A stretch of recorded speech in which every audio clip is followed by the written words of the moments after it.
ഓം നമോ ഭഗവതേ വാസുദേവായ. ശ്രീമദ് നാരായണീയം 13ാമത്തെ ദശകത്തിലെ 2 ശ്ലോകം നമ്മൾ പഠിച്ചു. 3ഉം 4ഉം ശ്ലോകങ്ങൾ ഇന്ന് പഠിക്കാം. നമുക്ക് ക്ലാസ് എല്ലാവരും ശ്രദ്ധിച്ച് കേൾക്കുന്നുണ്ടാവും, ഉൾക്കൊണ്ട് പഠിക്കുന്നുണ്ടാവും വിചാരിക്കുന്നു. എല്ലാവർക്കും ക്ലാസ് ഇഷ്ടമാവുകയാണെങ്കിൽ ലൈക്ക്, ഷെയർ ചെയ്ത്, സബ്സ്ക്രൈബ് ചെയ്ത്, ബെൽ ബട്ടൺ പ്രസ് ചെയ്തിട്ട് ഓൾ എന്നുള്ള ഓപ്ഷൻ കൊടുക്കണം. പുതിയ ക്ലാസ്സിൻ്റെ നോട്ടിഫിക്കേഷൻ നിങ്ങൾക്ക് കിട്ടും. ഹരേ കൃഷ്ണ. നമുക്ക് ഇവിടെ 13ാമത്തെ ദശകം 3ാമത്തെ ശ്ലോകം ചൊല്ലി നോക്കാം. ശ്ലോകം 3. അഹോ ആരണ്യോയം മൃഗ ഇതി ഹസന്തം ബഹുതരേർ ദുരുക്തൈർവിദ്യന്തം ദിദിസുതമവജ്ഞായ ഭഗവൻ മഹീം ദൃഷ്ട്വാ ദംഷ്ട്രാശിരസി ചകിതാം സ്വേന മഹസാ പയോധാവാധായ പ്രസഭമുദയുങ്ധാമൃതവിധോ. ഹരേ കൃഷ്ണ.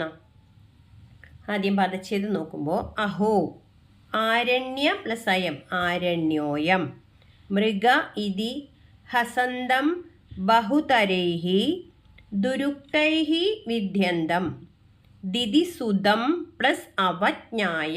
അവജ്ഞായ എന്നാണ് വാക്ക്. ദിദിസുതം അവജ്ഞായ എന്ന് വായിക്കണം.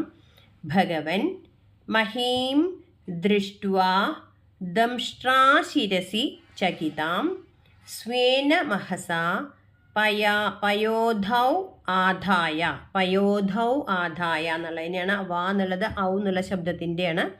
അപ്പോൾ പയോധാവാധായ എന്ന് ഒന്നിച്ച് വായിച്ചാൽ മതി. ഇവിടെ പ്രസഭം ഉദയുങ്ധ മൃധവിധു.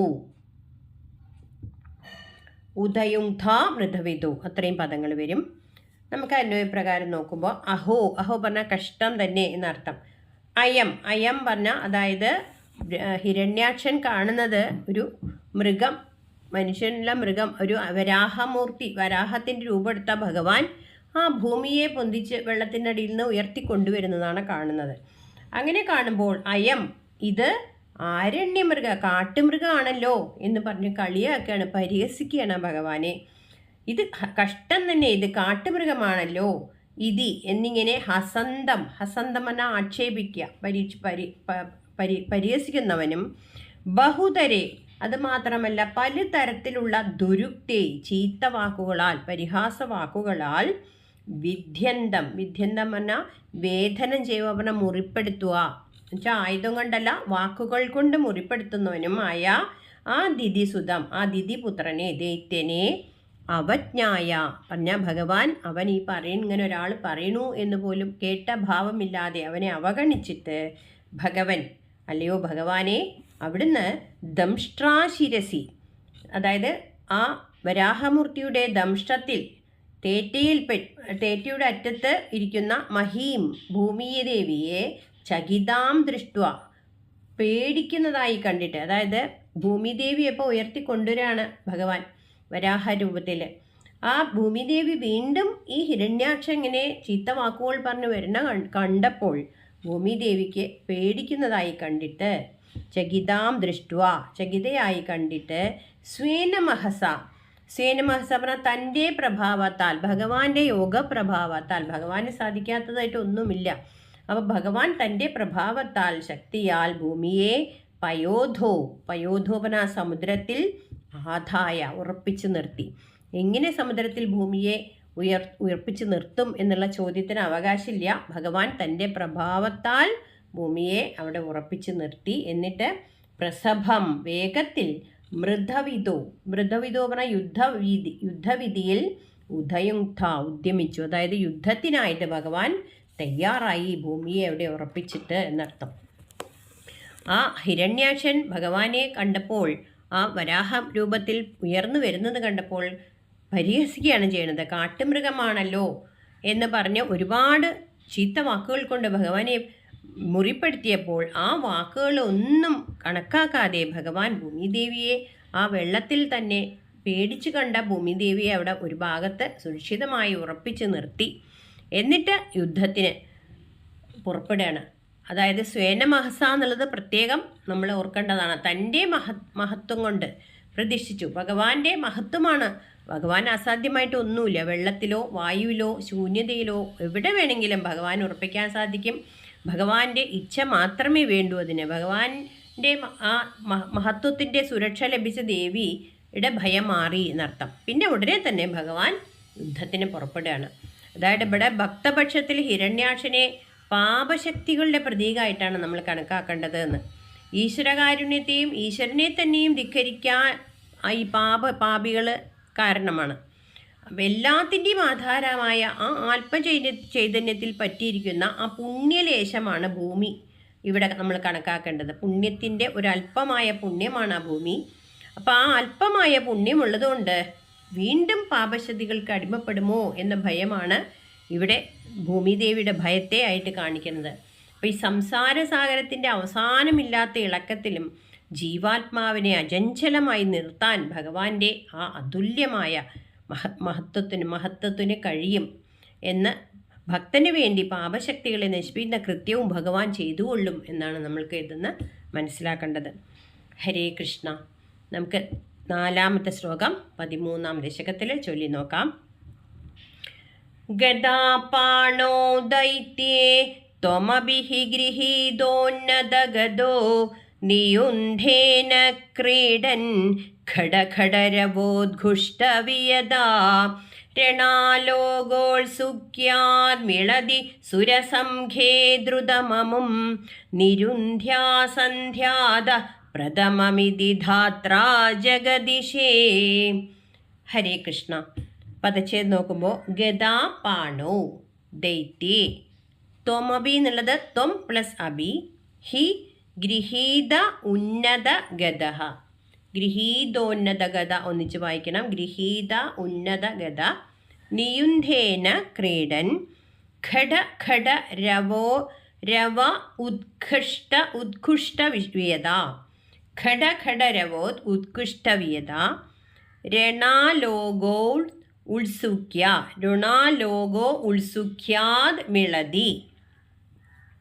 രണാലോകോത്സുക്യാദ് പ്ലസ് മിളതി. സുരസംഘേ ദ്രുതം പ്ലസ് അമും ദ്രുതമമും. നിരുന്ധ്യ സന്ധ്യാദഃ പ്രഥമം പ്ലസ് ഇതി പ്രഥമമിതി ധാത്ര ജഗദിശേ. ഇത്ര പദങ്ങൾ വരുന്നുണ്ട്. നമുക്ക് അർത്ഥം നോക്കുമ്പോൾ അന്വയപ്രകാരം ദൈത്യേ ഗദാപാണോ എന്ന് പറയുന്നു. ഗദാപാണോ ദൈത്യേ. ദൈത്യേ പറഞ്ഞാൽ അസുരൻ. ആ അസുരൻ ഗദാപാണിയായിട്ടാണ് യുദ്ധത്തിന് വന്നിരിക്കുന്നത്. അപ്പോൾ ആ അസുരൻ ഗദാപാണിയായി ഗദ കയ്യിൽ പിടിച്ചു വന്നപ്പോൾ ഭഗവാനും ത്വം അഭി. ഭഗവാനും അവിടുന്നും ഗൃഹീത ഉന്നത ഗദ. ഗൃഹീതമായ അവനെ സ്വീകരിക്കപ്പെട്ട ഉന്നത ഗതയോടുകൂടി. ഭഗവാന്റെ ആ ഗതയുടെ പേരാണ് കൗമോദകി. അപ്പോൾ ശത്രു ഏതു ആയുധമാണോ ഉപയോഗിക്കുന്നത് അതേ ആയുധം തന്നെ ഉപയോഗിക്കണം എന്നാണ് യുദ്ധത്തിലെ നിയമം. അപ്പോൾ ഭഗവാനും തൻ്റെ ഗതയെ സ്വീകരിച്ചിട്ട് ആ ഗത കൊണ്ട് അടിയുടെ ഘടഘടരവോദ്ഘുഷ്ടവിയത. ആ ഗതകൾ തമ്മിൽ അടിക്കുന്ന ഘടഘട ശബ്ദത്തിൽ ഉയർന്നു വന്ന ആകാശത്തോടുകൂടി, ആ ശബ്ദം ഇങ്ങനെ ഉയർന്നു വന്ന ആകാശത്തോടു കൂടിയതായി. അതായത് അത്രയും ഭയങ്കരമായ ശബ്ദം ആകാശത്ത് മുഴങ്ങി. അങ്ങനെ നിയുന്ധേന, അങ്ങനെയുള്ള ആ ദ്വന്ദ്വയുദ്ധത്തിൽ ക്രീഡൻ, ഭഗവാൻ ക്രീഡിക്കുന്നവനായി. അതായത് ഭഗവാൻ യുദ്ധം ഒരു കാര്യമായിട്ടുള്ള കാര്യമേ അല്ല, ഭഗവാൻ ആ യുദ്ധത്തിൽ ലീലയായിട്ടാണ് എടുത്തിരിക്കുന്നത് എന്നർത്ഥം. അങ്ങനെ ആ യുദ്ധത്തിൽ കളിക്കുന്നവനായി, ക്രീഡിക്കുന്നവനായിട്ട് യുദ്ധം ചെയ്യുമ്പോൾ സുരസംഘേ രണാലോകോത്സുഖ്യാദ് മിളതി എന്ന് പറയുന്നു. അപ്പോൾ സുരസംഘങ്ങൾ പറഞ്ഞാൽ ദേവസംഘങ്ങൾ, ഒരുപാട് ദേവസംഘങ്ങളുണ്ട്. ദേവന്മാർ, അപ്സര, വിദ്യാധരന്മാർ, അങ്ങനെ കിന്നരന്മാർ, അങ്ങനെ ഒരുപാട് ദേവഗണങ്ങളുണ്ട്. അവരെല്ലാവരും ആ യുദ്ധം രണാലോകോ ഉത്സുഖ്യാദ്, ആ യുദ്ധം കാണാൻ വേണ്ടി ഉത്സാഹത്താൽ ഒത്തുചേർന്നവരായി ആകാശത്ത് നിൽക്കുകയാണ് കാണാൻ വേണ്ടിയിട്ട്. ആ സമയത്ത് ധാത്ര പറഞ്ഞാൽ ബ്രഹ്മാവ്. എല്ലാവരും യുദ്ധം കണ്ടു നിൽക്കുമ്പോൾ ധാത്ര പറഞ്ഞാൽ ഇവിടെ ബ്രഹ്മാവിനെയാണ് പറയുന്നത്. ആ ബ്രഹ്മാവിനാൽ സന്ധ്യാദാപ്രഥമം ഭഗവാനോട് പറയാണ്, സന്ധ്യാസമയത്തിന് മുമ്പ് അമും ഇവനെ ദ്രുതം നിരുന്ധ്യ ഇതി, വേഗത്തിൽ നിരോധിക്കണമേ ഭഗവാനെ എന്ന് ജഗദിശേ പറയപ്പെട്ടു. കാരണം രാത്രിയായാൽ, സന്ധ്യ കഴിഞ്ഞ് പിന്നെ ആ അസുരന്മാർക്കും ദുഷ്ടശക്തികൾക്കൊക്കെ ശക്തി കൂടും. അപ്പോൾ ഇവിടെ ഈ അസുരന് ശക്തി കൂടും സന്ധ്യ കഴിഞ്ഞാൽ. അതുകൊണ്ട് ഭഗവാനോട് ബ്രഹ്മാവ് അഭ്യർത്ഥിക്കുകയാണ്, രാത്രി ആകുന്നതിന് മുമ്പ് ഇവനെ നിരോധിക്കണമേ എന്ന്. എതിരാളി ഉപയോഗിക്കുന്ന ആയുധം ഉപയോഗിച്ചിട്ട് ധർമ്മയുദ്ധത്തിലെ നിയമങ്ങൾ പാലിച്ച് ഭഗവാൻ യുദ്ധത്തിനൊരുങ്ങി. ഹിരണ്യാക്ഷൻ ഗദാപാണി. അപ്പോൾ ഭഗവാൻ എടുക്കുന്ന ഗദയാണ് കൗമോദകി. ഭഗവാന്റെ കൗമോദകി എന്ന ഗദ സ്വീകരിച്ചിട്ട് യുദ്ധം നടന്നപ്പോൾ ആ ഘടഘട ശബ്ദം കൊണ്ട് ആകാശമൊക്കെ മുഴങ്ങി. യുദ്ധം കാണാൻ എല്ലാ ദേവസംഘങ്ങളും ഒത്തുകൂടി. സന്ധ്യയ്ക്ക് മുമ്പ് വധിക്കണമേ എന്ന് ബ്രഹ്മാവ് പറയുന്നു.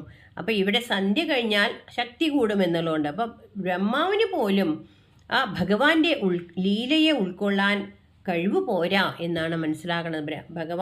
ബ്രഹ്മാവിന് പോലും മുഴുവനായിട്ട് അറിയാൻ സാധിച്ചിട്ടില്ല എന്ന് ഈ വാക്കുകളിൽ നിന്ന് മനസ്സിലാക്കാം. ഹരേ കൃഷ്ണ. 5-6 ശ്ലോകങ്ങൾ നമുക്ക് അടുത്ത ക്ലാസ്സിലെടുക്കാം. എല്ലാവരും ക്ലാസ് ശ്രദ്ധിച്ച് കേട്ട് തെറ്റാതെ ചൊല്ലാൻ പഠിക്കാൻ ഭഗവാന്റെ അനുഗ്രഹം ഉണ്ടാവട്ടെ. ഹരേ കൃഷ്ണ. നാരായണ.